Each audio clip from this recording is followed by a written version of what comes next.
지역과 횡성하고 홍천이 지역구이기 때문에 양쪽을 다 사실은 이제 함께 했으면 좋은데 여기서 또 이제 또 이쪽 홍천 출입 기자분들이 계시니까 여기서 이 출마와 관련된 간담회를 갖지만 또 횡성의 입장도 잘 고려해서 그래서 함께 좀 이렇게 기사 써줬으면 좋겠다는 말씀을 드리겠습니다. 오늘 저는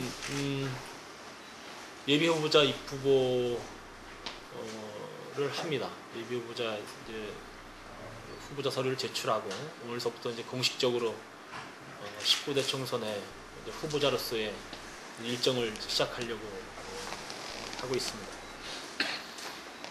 그와 관련돼서 지난 4년을 좀 뒤돌아보고 또 앞으로 19대 총선에 출마하는 저의 각오와 또 비전을 간략히 말씀을 드리겠습니다.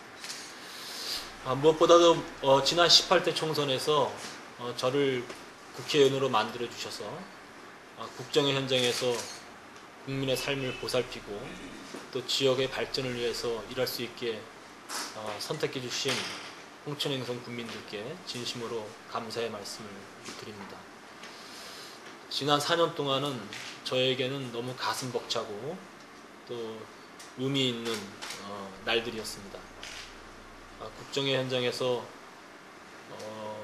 소외받은 국민들, 서민들의 아픔을 대변하고 특히 우리 지역 뿐만 아니라 대한민국의 농민들을 대변하기 위해서 다른 의원들이 잘 가지 않으려는 농식품위원회에 4년 동안 몸담고 우리 농업 농촌 발전을 위해서 일을 해왔습니다. 우리 농촌이 지난 4년 동안 잘 살게 된 것은 아니지만 그래도 농민의 아픔을 대변하고 농민의 어려운 것을 조금이라도 해결해 주기 위해서 최선을 다해왔고 그것이 저에게는 저를 선택해 주신 농민들 그리고 4년 전에 약속한 그것을 지켜내기 위한 아주 소중한 시간들이었다고 생각을 합니다.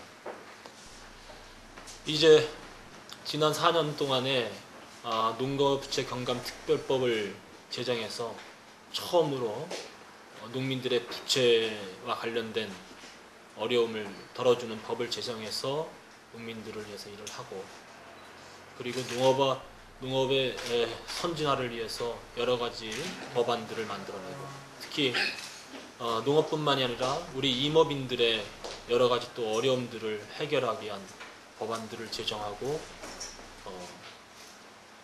또 앞으로 이제 통과될 법안들도 남겨져 있고 이렇게 우리 지역과 관련된 여러 가지 일들을 하게 됐습니다. 특히 우리 지역에 있는 아이들이 수능을 볼 때마다 춘천, 원주로 가서 시험을 보는 안타까운 현실을 바꿔내기 위해서 우리 지역의 아이들이 지역에서 수능을 볼 수 있게 만들었던 그 순간은 저에게는 매우 가슴 뭉클한 그런 일이었습니다. 홍천과 횡성의 서민들의 아주 중요한 삶의 질 향상을 위한 일로서 또 도시가스가 제 임기 내에 다 시작된 것에 대해서는 저 또한 무척 기쁘게 생각합니다. 홍천에는 이제 동서고속도로가 지나고 또 횡성에는 원주 강릉 복선 전철이 또 횡성을 지나게 되고 그래서 굵직굵직한 또 SOC 사업들이 제 임기 중에 이렇게 잘 진행될 수 있게 돼서 그것 또한 무척 기쁘게 생각합니다. 이번에 예산심의를 통해서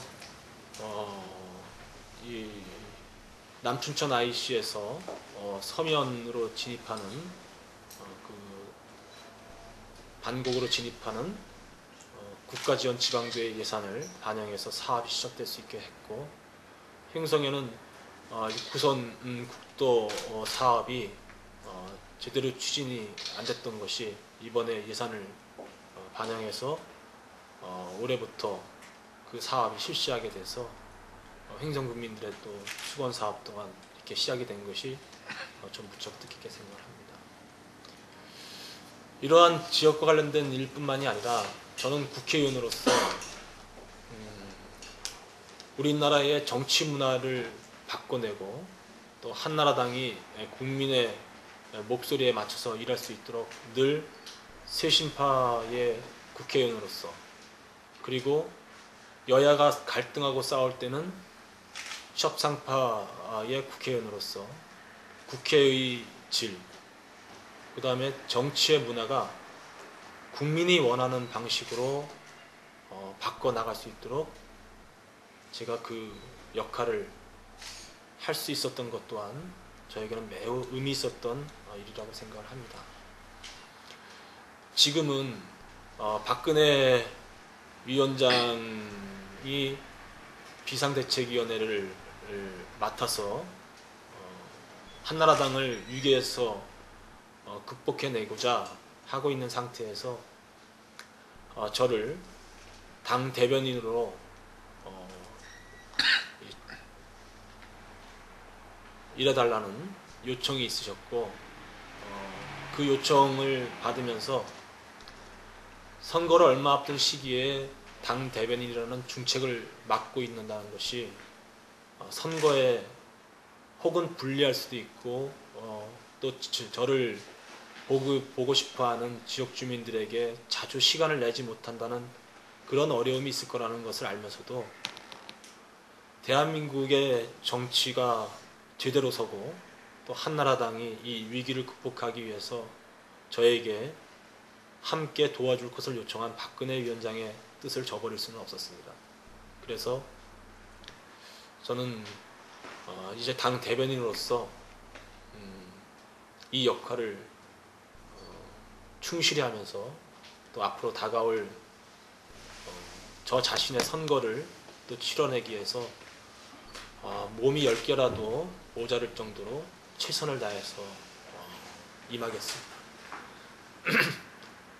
제가 홍천행성이라는 작은 지역 출신의 초선 국회의원으로서 여당의 대변인으로 될 수 있었던 것은 제가 잘나서가 아니라 저를 믿고 중앙에서 일할 수 있도록 신뢰해준 홍천행성 국민들이 있었기 때문에 저는 가능한 일이라고 생각합니다. 지금도 대변인으로서 일을 하고 있기 때문에 상대 후보자가 지역에서 뛰고 있어도 내가 지역에 내려와서 활동을 하지 못한다는 것에 대해서 불만스럽게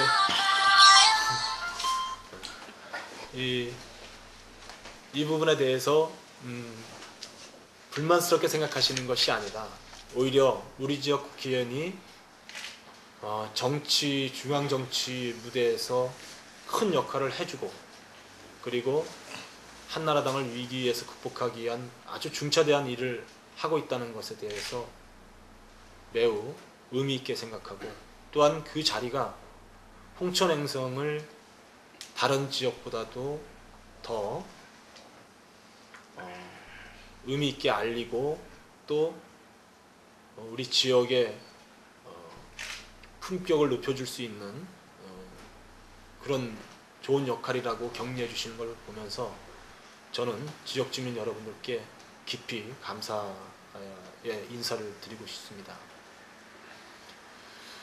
아무튼 저는 이제 출마를 합니다. 홍천행성이 한 선거구로 묶이면서 단 한 번도 현역 의원을 연속해서 2번 뽑아준 적이 없는 지역입니다. 그것은 현역 의원으로 있었던 사람들에 대한 신뢰도의 문제도 있었을 테고, 또 어찌 보면 홍천행성을 더욱더 연속적으로 발전시켜야 된다는 그런 의미에서는 굉장히 잘못된 선택일 수 있었다고 생각합니다. 저는 이 두 가지를 국민들에게 다 만족시켜 드리겠습니다. 초선 4년 동안 대한민국 어느 지역의 국회의원보다도 일을 훨씬 잘할 수 있었고, 그리고 능력 있는 모습을 보여줬고, 그리고 지역 주민을 대변하기 위해서는 단 한 명의 반대였던 FTA 반대를 소신껏 반대표를 눌렀고, 그리고 정치 쇄신을 위한 그런 국민이 원하는 정치를 만들기 위해서 또한 앞장섰고, 이랬던 부분들이 지금 중앙정치무대에서 저 황영철이가 중책을 맡을 수 있었던 그런 부분이었다고 봅니다. 이제 황영철을 지역주민 여러분께서 다시 재선위원으로 만들어준다면 저 또한 한층 업그레이드된 그런 국회의원으로서 지역의 대표자로서의 역할을 크게 할 수 있을 거라고 보고, 또 저로 인해서, 제 역할로 인해서 홍천행성을 더욱더 업그레이드 시킬 수 있는 그런 선택이 될 거라고 보고 있습니다. 앞으로 하여튼 그 남은 4.11 총선 열심히 최선을 다해서 준비해서 꼭 당선돼서 홍천행성 국민들의 염원을 다음 19대 총선에서 더욱더 완성시켜 나가겠습니다. 특별히 언급하고 싶은 것은 철도와 관련된 문제에 대해서 이제 많이 관심들이 있으신데요. 이거는 그냥 한마디로 얘기하면 이루어질 수 없는 용문-홍천 간 단선 철도는 더 이상 우리들의 대안이 될 수 없습니다.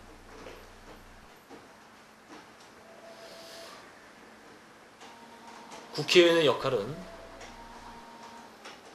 분명히 지역 발전을 위해서 가능한 일들을 최선을 다해서 이루어내는 것입니다. 그러나 하지 말아야 될 것은 불가능한 일, 가능하지 않은 일을 가능한 것처럼 국민들에게 잘못 전달하고 표를 의식해서 할 수는 없는 일입니다. 그래서 국회의원은 중앙정부의 정책, 중앙정부의 계획들을 명확하게 파악하고 그것을 우리 지역에 도움이 될 수 있는 사업으로 만들어내는 것, 이것이 무엇보다 중요하다고 봅니다. 저는 다음 19대 총선 임기 동안 반드시 홍천에 복선 철도가 올 수 있도록 만들겠습니다. 그 계획을 반드시 실현하겠습니다. 폐기된 단선 철도에 급급할 것이 아니라 오히려 더 나은 사업이 될 수 있는 복선 철도가 다음 임기 내에 홍천을 지나도록 계획이 확정되도록 반드시 하겠습니다. 그리고 행정국민의 가장 제일 사업인 용두리서부터 공군까지의 6호선 국도 사업을, 선형 개량 사업을 다음 4년 동안에 반드시 거기는 사업을 완료하겠습니다.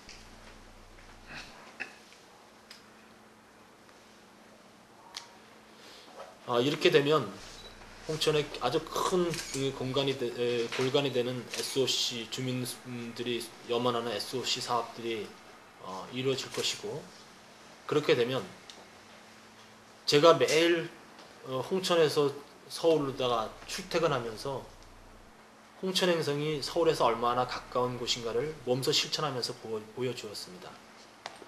이런 여건들이 조성이 되면 저는 홍천행성은 이제 어느 지역보다도 앞으로 10년 이내에 수도권에서 가장 각광받는 곳으로 발전하리라고 생각을 합니다. 물론 지난 4년 동안에 많은 기업체들이 홍천과 행성에 유치되었지만 또 더 많은 기업들이 유치되고 또 기존의 기업들이 더 많은 투자를 이루어냄으로 인해서 홍천 행성에 부를 창출하기 위해서도 또 노력하겠습니다.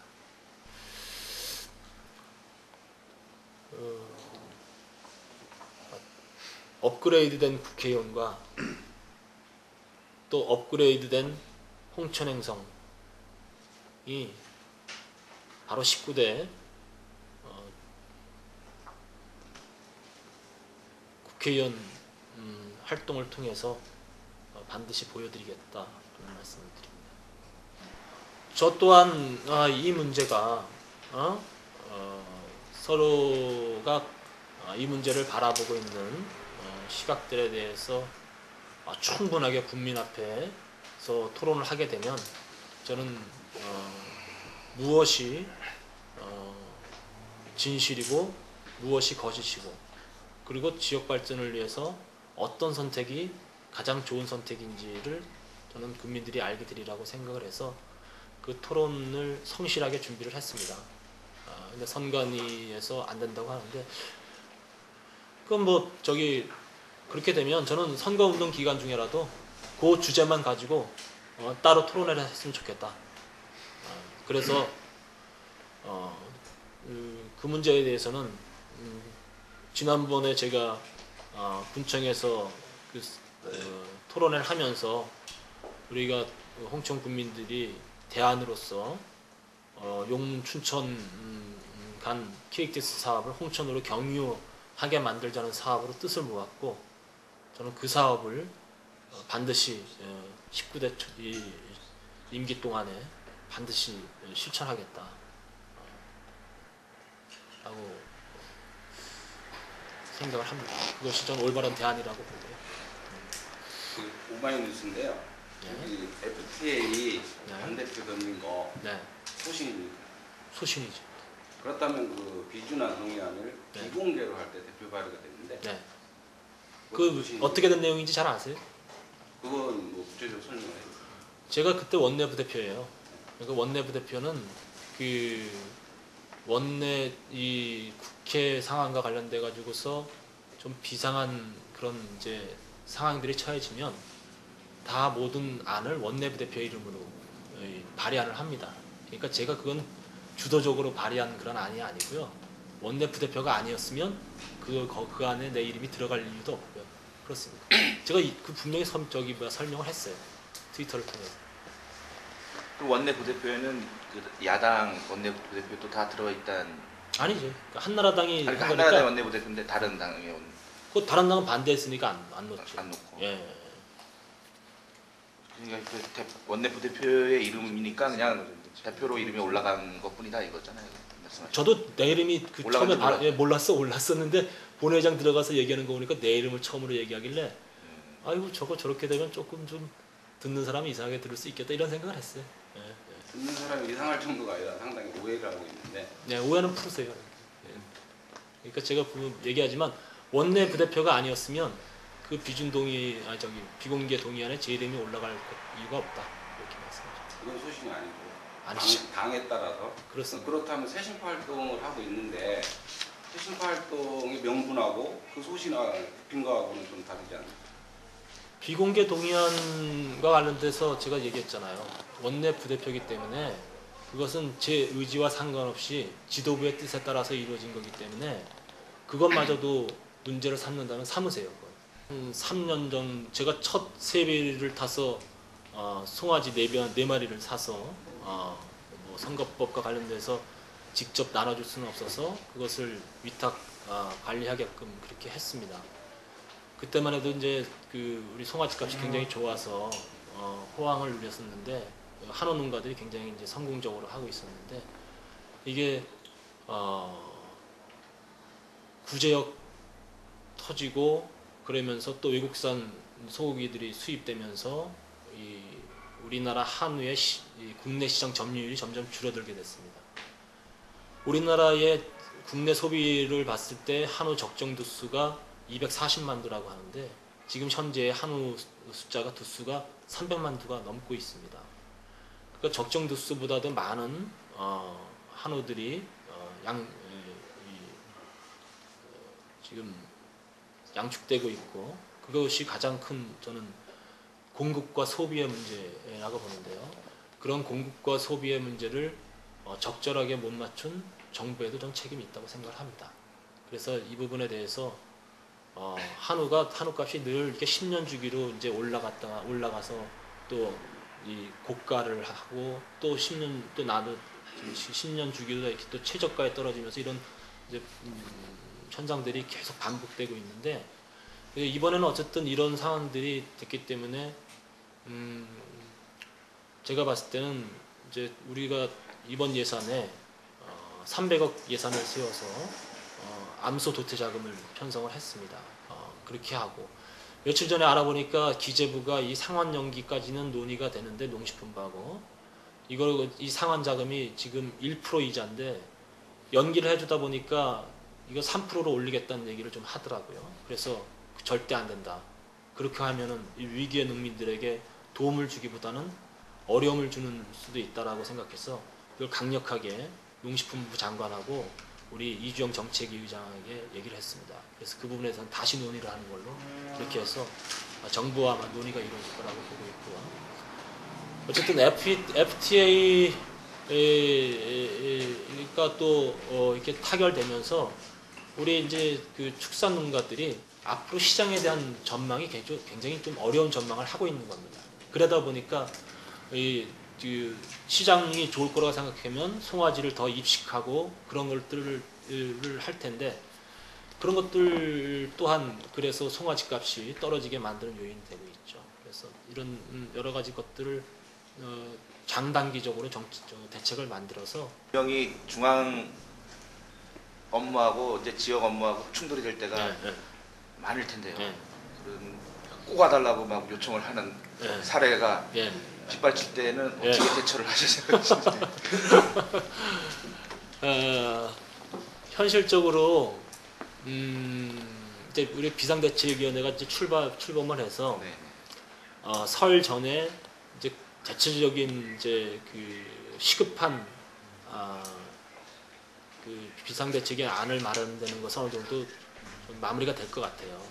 그러면 설 이후서부터는 조금은 좀 내가 대변인을 맡고 있지만 조금은 시간을 할애할 수 있을 만한 좀 그런 게 될 것 같아요. 그래서